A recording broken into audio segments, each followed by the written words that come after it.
பல்லவ தளபதி பரஞ்சோதி. அத்தியாயம் 2. கடல் போன்ற சேனையோடு கருமேகங்கள் திரண்டு குன்றுகளாகி தரை மீது நகர்ந்து வருவது போல யானைகளும் புயல் காற்றின் தூசி நிரம்பி புழுதியாக உருவெடுத்து மண் பெயர்த்து கொண்டு போக மதம் கொண்டு திரண்டதோ என்பது போல புறவிகளும் சூழ்ந்த பெரும் படையோடு காஞ்சியின் எல்லையை நெருங்குவதற்குள் எதிரே மணிமங்கலத்திலேயே தாம் தடுக்கப்படுவோம் என எதிர்பார்க்கவே இல்லை இரண்டாம் புலிகேசி. எதிரே நின்றிருந்த பல்லவர் படையில் பார்வையை தவழவிட்டான். எண்ணிக்கை தன்னளவில் இல்லை என்றதும் சற்று திருப்தியானான். பல்லவர் படையின் யானைகளின் வரிசையில் பார்வையை செலுத்தினான். கண்ணுக்கு எட்டிய வரை அரச குடையோடு எந்த யானையும் நிற்பதாக தெரியவில்லை. ஒருவேளை நரசிம்மன் போருக்கு வரவில்லையோ என்று தனது ஐயத்தை அருகிலிருந்த தளபதி ஒருவனிடம் கேட்டான். என்ன தளபதியாரே, பல்லவ மன்னனை காணோமே, பயந்து கோட்டைக்குள்ளேயே ஒளிந்து கொண்டானா? இல்லை அரசே, வாய்ப்பில்லை என்றே தோன்றுகிறது என்றான் தளபதி. பின் எங்கே? ஆளையே காணோமே. அரச அலங்காரத்துடன் பட்டத்து யானை எதுவும் இல்லையே. அதுவே இல்லை என்ற பிறகு பல்லவன் எங்கே? நான் கேள்விப்பட்டவரை நரசிம்மன் யானை மீது அமர்ந்து போரை பார்ப்பவனும் அல்ல, இறுதியாக களம் இறங்குபவனும் அல்ல. முதல் ஆளாக வாளேந்தி வழி நடத்துவான் என்றே கேள்விப்பட்டிருக்கிறேன்.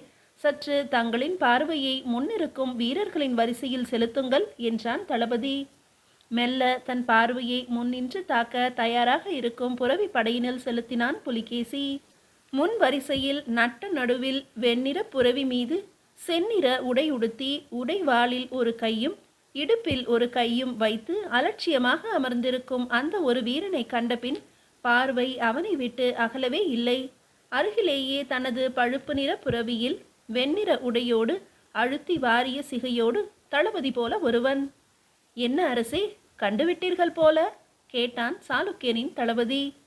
ஆம், அலட்சிய புன்னகையோடு ஏதோ விளையாட்டில் கலந்து கொள்ள வந்திருப்பதை போல அமர்ந்திருக்கிறானே, அவன்தான் பல்லவ மன்னன் நரசிம்மன். அருகில் இருப்பது அவனது தளபதி பரஞ்சோதி என்றான். இது என்ன, மன்னன் என்ற மரியாதையை காத்துக்கொள்ள தெரியாதவனா? வீரர்களோடு வீரனாய் சாதாரணமாக வந்து நிற்கிறான் என்றான் புலிகேசி.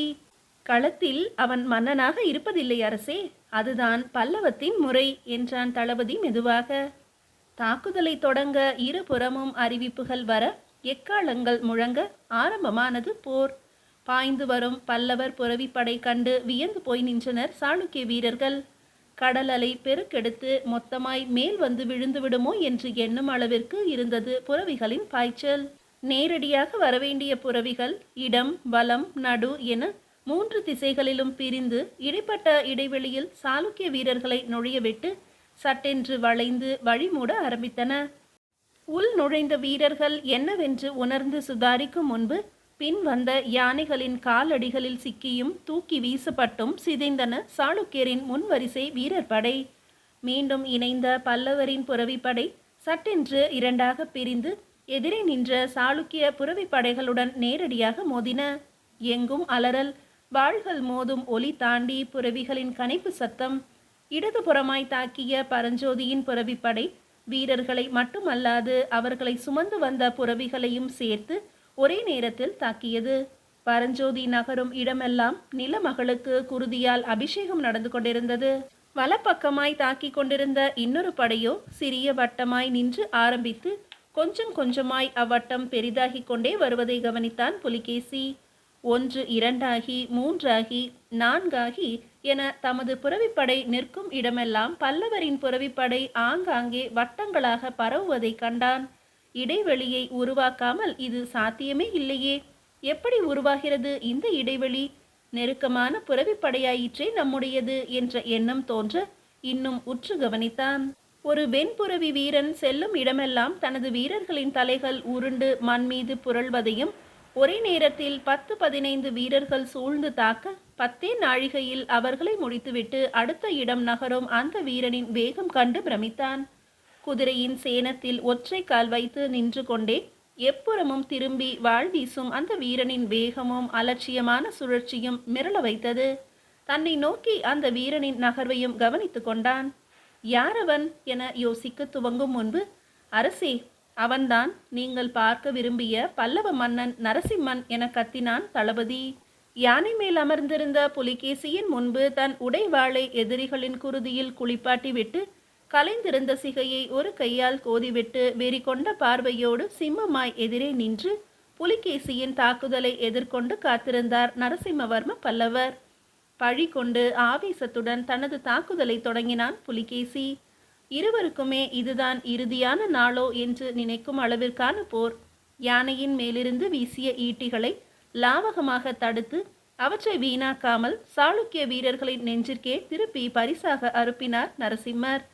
வாளால் தாக்க வந்த எவருமே திரும்ப வாள் தூக்கிய கைகளோடு திரும்பவில்லை. புலிகேசியும் விடுவதாயில்லை. நேரடி தாக்குதல். மிக பலமாக தாக்கினான். அவனது தாக்குதலான அதிர்வு நரசிம்மரின் கை படர்ந்து அவரது புரவி மீதே பாய்ந்தது.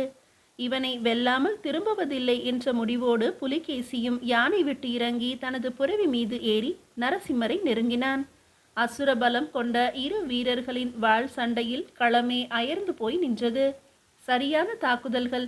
இருவருமே எதிரியின் வலிமை கண்டு வியந்து போன தாக்குதல். புலிகேசிக்கு உதவியாக அவனது தளபதிகளும் இணைந்து நரசிம்மரை சூழ்ந்தனர். சரமாரியாக தாக்கினர். களத்தில் புறவிகளை இடம் வலமென திருப்பி அல்லது ஓரிடத்தை மையமாக வைத்து சுழல வைத்து போர் புரியலாம் என்பதை அறிந்திருந்த சாளுக்கிய மன்னனுக்கு முதலாய் புறவியை நிலையாக நிறுத்தி அதன் மீது சுழன்று போரிட ஒரு வீரனால் முடியும் என்பதை நிரூபித்து காட்டினார் நரசிம்மர். எப்போது கால்கள் இடம் வலம் என சேனத்தில் மாறுகின்றன என்பதை கணிக்க கூட இயலவில்லை. இடது கையில் கடிவாளம் பிடித்து வலது கையில் வாளேந்தும் அதே நேரம் சட்டென்று வாளும் கடிவாளமும் எப்படி கை மாறுகின்றன என்பதே மிரட்சியாக இருந்தது.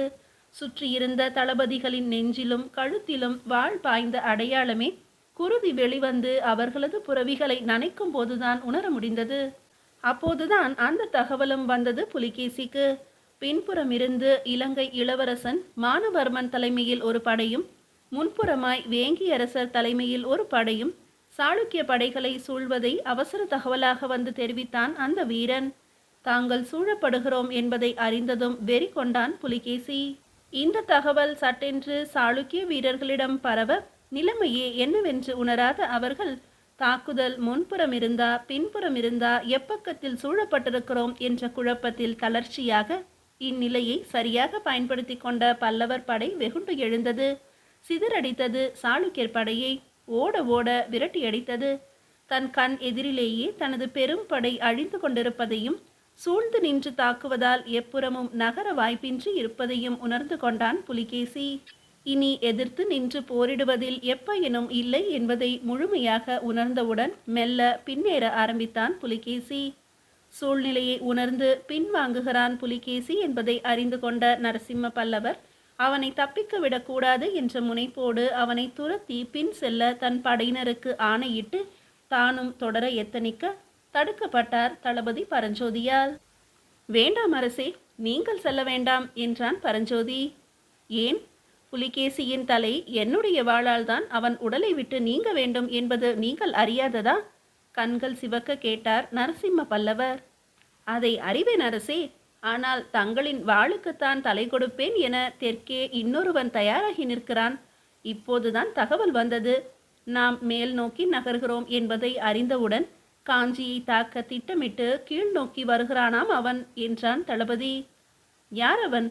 சாளுக்கியரோடு மோதுவதால் காஞ்சியை பாதுகாப்பின்றி விட்டுவிடுவோம் என்று நினைத்திருக்கும் அதிபுத்திசாலி யார் அவன்? சமயம் பார்த்து நுழைந்தால் சாதித்து விடலாம் என நினைக்கும் சதிகாரன் யார்? கோபத்தின் உச்சத்தில் இருந்தார் நரசிம்மர். சேர சோழ களப்பிரர்களின் தலைவன் என்று தன்னைத்தானே கூறிக்கொள்ளும் பாண்டியன் நெடுமாறன் காஞ்சி நோக்கி படையோடு விரைவதாக தகவல் வந்தது அரசே என்றான் பரஞ்சோதி. வந்து முடிக்கலாம் என நினைத்திருந்த பகையது. வருகிறேன் முடித்துவிடு என அவனே வருகிறானா? வரட்டும். இப்போது என்ன செய்வதாய் உத்தேசம்? புலிகேசியை தப்பி ஓடுகிறான் என்பதற்காக விட்டுவிடவும் இயலாது இம்முறை. பாண்டியனையும் விடக்கூடாது காஞ்சியில் நுழைய. என்ன செய்யலாம் கேட்டார் நரசிம்மர். அதற்கு தளபதி பரஞ்சோதி கூறிய பதில் எதற்குமே அத்தனை வேகத்தில் உணர்ச்சி வயப்படாத நரசிம்மரையே திணற வைத்தது. மீதியை அடுத்த அத்தியாயத்தில் காணலாம்.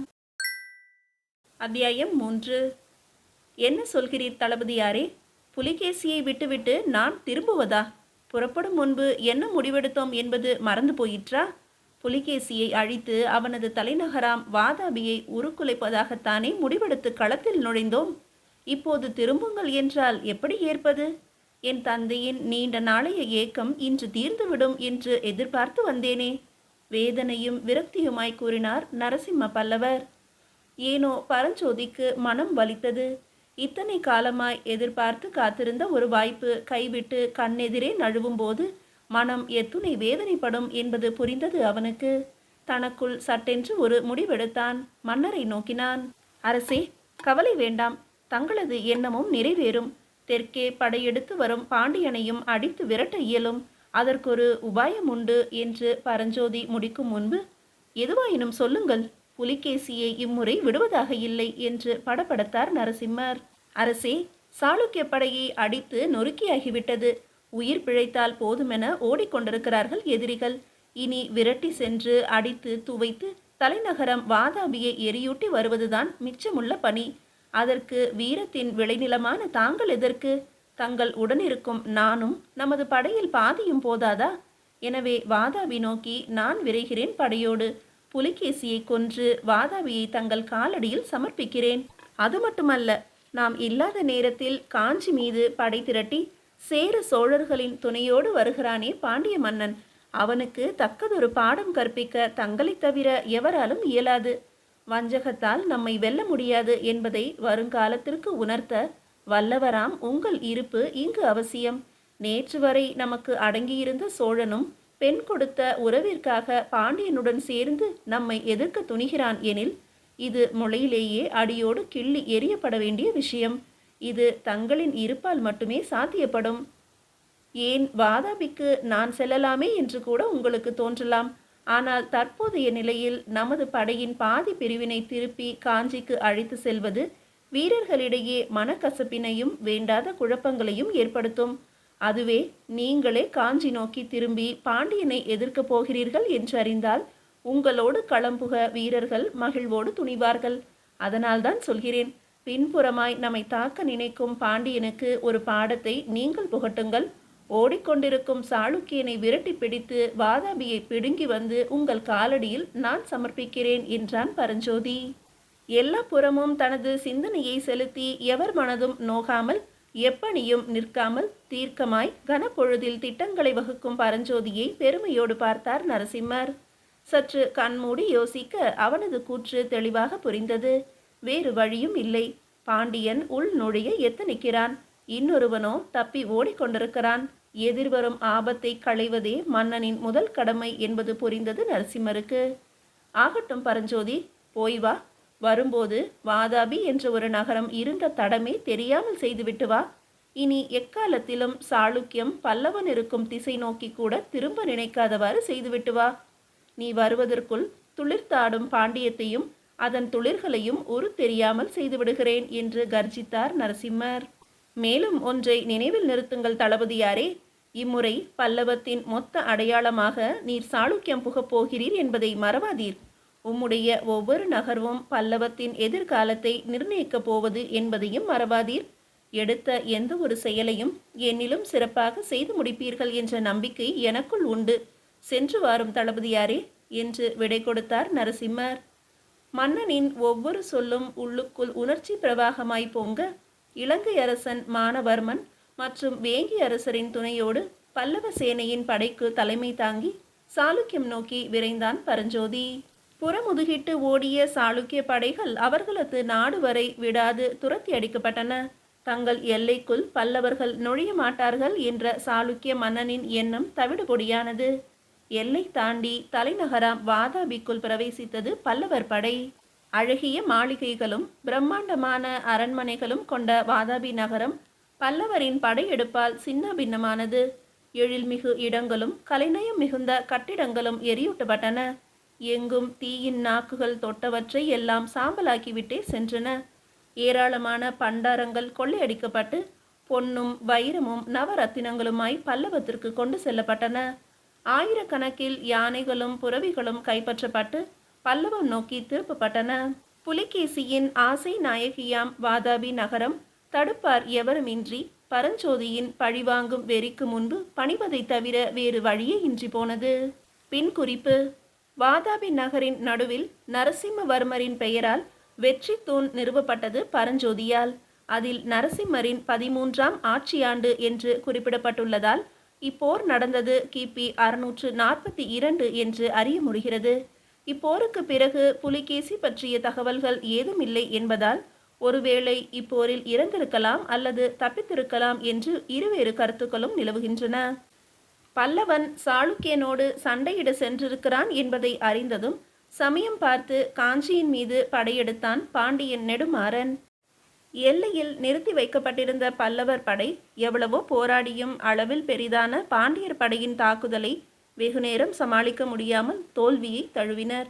நரசிம்மவர்மன் இல்லாத நிலையில் அவனது சிறு எல்லை படையை வென்றதை பல்லவத்தினையே வென்றதாக நினைத்து பாண்டியர்கள் ஆரவாரமிட்டனர். சங்கரமங்கை என்ற இடத்தில் பெற்ற தமது இந்த வெற்றியை பல்லவனை புறம் கண்டான் என்று தமது வெற்றியாக குறித்து கொண்டான் பாண்டியன். அந்த வெற்றி தந்த துணிச்சலில் நரசிம்மரின் காஞ்சி கோட்டைக்குள் நுழைய விரைந்தான் பாண்டியன் நெடுமாறன். பல்லவம் தமது காலடியில் என்ற ஆணவத்தோடு கோட்டைக்குள் நுழைய முற்பட்ட பாண்டியனை அப்போதுதான் மணிமங்கலம் களத்திலிருந்து புயலென புறப்பட்டு பெரும் படையுடன் வந்து சேர்ந்த நரசிம்மவர்மன் எதிர்கொண்டு தடுத்து நின்றான். இப்படி ஒரு இடி இமயமாய் எதிரில் நிற்கும் என்று சிறிதளவும் எண்ணவில்லை பாண்டியன். களம் சூடேற ஆரம்பித்தது. வெட்டுண்ட வீரர்களின் புரவிகளின் யானைகளின் குருதி களத்தினில் வழிந்தோடி சூட்டினை தணிக்க தொடங்கின. வீறு கொண்டு எழுந்து நிற்கும் பல்லவனின் முன்னால் நேரம் பார்த்து உள் நுழைந்த பாண்டியரின் படை நெடுநேரம் நிற்க இயலவில்லை. சிதற சிதற அடித்து வீழ்த்தப்பட்டது பாண்டியர் படை. திரும்ப செல்ல எவருமின்றி கொன்று குவிக்கப்பட்டது. சேர சோழ களப்பிரர்கள் என பெரும் கூட்டத்தின் துணையோடு வந்த பாண்டியன் உடன் ஓடி வரக்கூட துணைக்கு ஆளின்றி தோல்வியை தழுவினான். பாண்டியம் முற்றிலுமாய் வீழ்த்தப்பட்டது பல்லவத்தால். மீதியை அடுத்த அத்தியாயத்தில் காணலாம்.